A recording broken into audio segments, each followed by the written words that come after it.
जय हिंद। Welcome to Insaas ICS academy private limited. आज के हम लोग इंग्लिश के टॉपिक में पढ़ेंगे English grammar, vocational, accent and slang. आपको बता दें कि बहुत सारे ऐसे वर्ड होते हैं जिनके सिमिलर मीनिंग होते हैं। कंपटीशन में, एकेडमी में बहुत से ऐसे वर्ड आते हैं जिनमें डिफरेंशिएट करना इनिशियल स्टेज में थोड़ा सा मुश्किल होता है। तो आपको थोड़ा सा स्लैंग और एसेंट की जानकारी होनी चाहिए। इसके साथ साथ ग्रामर और वोकेशनल ट्रेनिंग भी थोड़ी बहुत होनी चाहिए। तो आज की फर्स्ट टॉपिक में हम लोगों का जो पहला वर्ड है वो है हियर। कॉमन वर्ड को होते हुए भी थोड़ी सी जानकारी इसकी होनी चाहिए। To receive a sound with your ears. आपको अगर अपने कान से कोई सामान या कोई आवाज सुनाई दे रही है तो उसी को हम हियर कहते हैं। हियर का हिंदी में जो मतलब होता है उसको हम सुनना लिखते हैं। तो सुनने का मतलब ये हुआ कि अगर हमारे अपने कान सही हैं तो हमें कोई ना कोई चीज जरूर सुनाई देगी। तो हियर का मतलब क्या होता है? सुनना। और इंग्लिश में to receive sound with your ear. आपके कान के द्वारा जो आपको आवाज सुनाई दे रही है उसी को इंग्लिश में हम हियर और हिंदी में सुनना कहते हैं।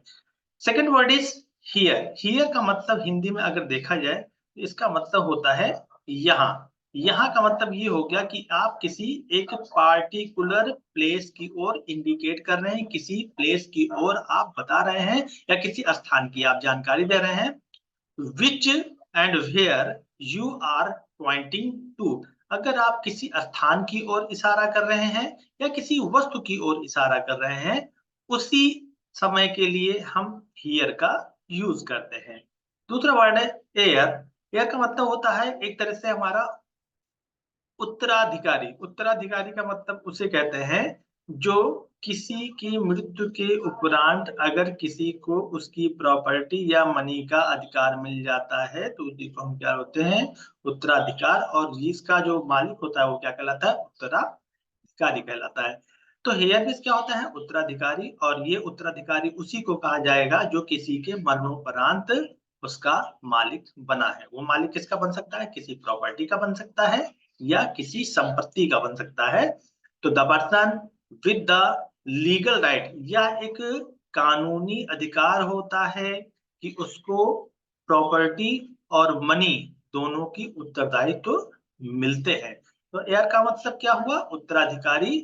ऐसा व्यक्ति जो किसी के मरणोपरांत उसकी संपत्ति या उसके पैसे का मालिक बन जाता है वो क्या कहलाता है? उत्तराधिकारी कहलाता है।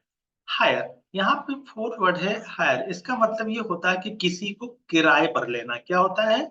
किराए पर लेना। अब ये किराए पर लेने का मतलब क्या हुआ कि आप किसी व्यक्ति को किराए पर ले सकते हैं या किसी वस्तु को आप किराए पर ले सकते हैं।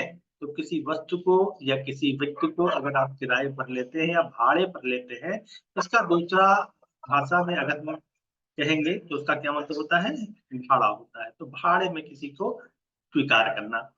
आपको एक चीज और बता दें कि हायर में उन्हीं चीजों को शामिल किया जाता है, वो कोई भी आपकी समथिंग, कोई वस्तु हो या समबॉडी या कोई व्यक्ति हो, लेकिन ये एक शॉर्ट टाइम पीरियड के लिए होता है। इस चीज का हमेशा ध्यान दिए, शाइन टाइम पीरियड के लिए होता है। और उस शॉर्ट टाइम पीरियड के लिए उसके लिए पैसे भी दिए जाते हैं। तो किसी वस्तु को या किसी व्यक्ति को छोटे या कम समय के लिए पैसा देकर उसको भाड़े पर लेना या किराए पर लेना क्या कहलाता है? हायर कहलाता है। इसी तरह से बहुत सारे इंटरेस्टिंग वर्ड्स की जानकारी हम लोग INSAS ICS academy private limited के माध्यम से सीखते रहेंगे। और दूसरी सबसे बड़ी चीज, ये जो टॉपिक चलेगी इंग्लिश वाला के अकॉर्डिंग चलेगी और इसमें आपको इंग्लिश ग्रामर और वोकेशनल में एसेंट और स्लैंग की जानकारी दी जाएगी। आज के टॉपिक में यहीं तक। मिलते हैं नेक्स्ट सेगमेंट में नए तत्व और नए विश्लेषणों के साथ। तब तक के लिए Insaf ICS academy private limited English वाला की तरफ से जय हिंद, जय भारत।